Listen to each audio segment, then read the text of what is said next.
Welcome back to In Pursuit 360. Today we're going to do a special episode in honor of an old friend of mine who is going for an interview today for a lieutenant's position to be a supervisor. So, in honor of Foxy, welcome back to In Pursuit 360. Okay, let's get going. So today, again, special episode. This is about doing interviews for supervisors positions in honor of my buddy Foxy. And yes, of course, that is a nickname, and he'll understand. And those of us that, or those of you that know who we are, understand that nickname. But anyway, so let's talk about interviewing for a supervisor's position. And he and I have had lots of conversations about this and discuss behavior and certain answers to certain questions and that kind of thing. But the first and most important thing is to understand that you are somebody. Be comfortable. Be who you are. Don't try to be something that you're not, because they will see right through it. So come into the room, have a seat in your chair, sit up straight, and just be yourself. Answer the questions like you normally would. Don't try to come up with fancy words. Don't try to come up with fancy terms. Don't do any of that. Just be you. So when they ask you a question, just answer it straight up as you would normally talk to anybody. The supervisor that we're talking about in this particular instance, he is kind of like a no BS kind of guy. He's former military, so he's going to be looking for a certain bearing. So, just as long as you're professional, you'll be okay.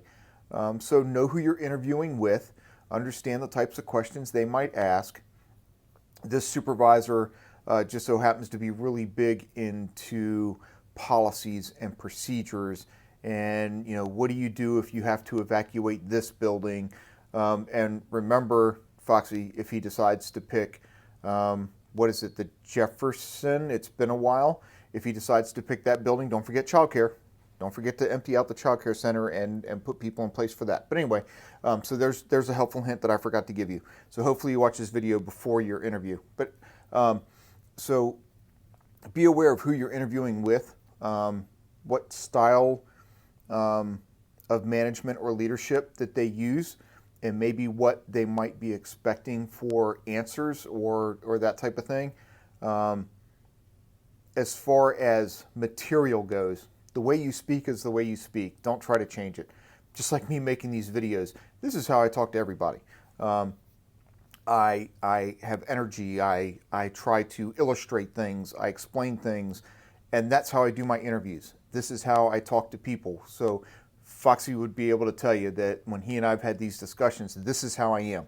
This is how I decide that I want to pass on information. I try to get somebody's attention and pull them in.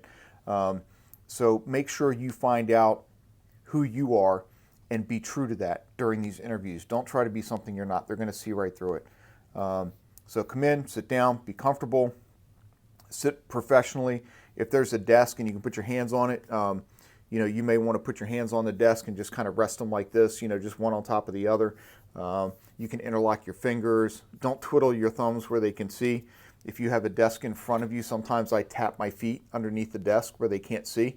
And that's just to kind of get rid of some of that nervous energy. You can try something like that. When they ask you a question, if it's a 2 or 3 parter, don't be afraid of saying, I'm sorry, answer the first part or second part. And then if you can't remember part of the question, say, can you repeat that last part for me, please? They'll repeat it. They don't necessarily, part of the reason they ask multiple part questions is 1, to see how much you're able to track, and 2, are you willing to stop and ask to hear the question again, or are you just going to try to BS your way through? Don't BS your way through. Just ask, can you repeat that part of the question for me? They'll repeat the question, answer to the best of your ability, move on to the next one. Don't let that hang you up. Don't get hung up on the idea that you can't remember some long, complicated question. They do that on purpose. They want to see how you're going to react to that. A lot of times they don't expect you to answer the whole question all in one shot. So don't get hung up on it. Just answer what you can, and then if you don't remember, then stop and say, hey, excuse me, can you repeat that last part? Ask if you can take notes during your interview. Take in a piece of paper and a pen or a pad, a notepad. Security officers, we all carry notepads, right? And pens. And if they say, yeah, sure, you can take notes, get your notepad out, set it on the table with your pen, and as they ask a question, you can jot down some notes. I need to hit this, I need to hit that. While you're speaking, if it's a multi-part question or a multi-part answer, as you're speaking, and you start talking about, say, uniform wear. Well, hair has to be this length, and mustaches have to be trimmed to here, and you can sit there and just real quick on your piece of paper without even having to write head. And then when it comes to the shirt, the shirt has to be this, name tag has to be here, and then put shirt, right? And then what you're doing is you're making sure that you're covering everything. So if you get stuck on something and you're like, oh, wait a minute, shirt, I forgot to cover this. And then you can go back. And it's just a way of keeping track of things. And that's a very oversimplified example. But if you have a complicated question, nothing says if they let you take notes that you can't write something down so that you can jot down your talking points real quick that you can refer back to. You can go back and look. Oh, yeah, that's right. I wanted to talk about this. And that way it's there. Some interviewers will allow this, some interviewers will not. So if they do, take advantage of it and use it. One of my favorite questions that tends to get everybody hung up is, what are your strengths and what are your weaknesses? This is not the time to be humble. You are selling yourself. Do not think that there is nothing good about you. There obviously is, or you wouldn't have gotten the interview to begin with. So be confident in yourself. Think about it ahead of time. What are your strengths? What are your weaknesses? But your weakness should turn into already being solved. So what is your strength? My strength is communication with people. I understand that people are different. They all want to be talked to differently. I need to figure out who my people are and how they want to be talked to, and what's going on with them, and things like that. So communication is my big thing with people. My weakness is procrastination. I tend to put things off, like making videos on a regular basis. I've fallen off on that. I'm going to try to get back into it.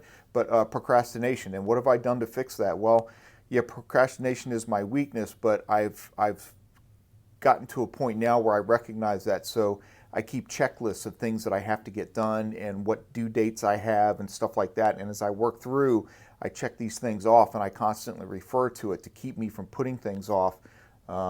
Just because I have an extended deadline, I can get them done. And then if something new comes in, then I reprioritize my list. And that's how I have learned to deal with my procrastination. So, what do you know? It's a weakness, but it's already solved. So those are the things that you need to look for when it comes to weaknesses. Just stay strong during the interview. You'll be fine. You're there for a reason. You wouldn't have been selected for an interview if they didn't already think that you had the skills and the ability to perform the job that they're interviewing you for, whether it be a supervisor or initial entry level or whatever. If you're there for an interview, you meet the basic qualifications. Now own it. Just make sure that when you're talking to them, you're professional, you're polite. Don't go, yeah. We don't use yes. It's yes, sir, no, sir, yes, ma'am, no, ma'am. Thank you very much. I really appreciate it. Those type of words, that professional persona will get you far. So use it. Yes and nah and okay, those don't really work. So be professional. I said don't change the way you talk. You should have a professional side, and then you should have a home side. Your professional side is what you do at work, and home is yeah and okays and and whatever, right? But when you're in a professional setting, you should have a professional side that you use on a regular basis. So anyway, that's it. That's my tips for today. Foxy, good luck. Tear them up. I know you've got it in you. You'll be great.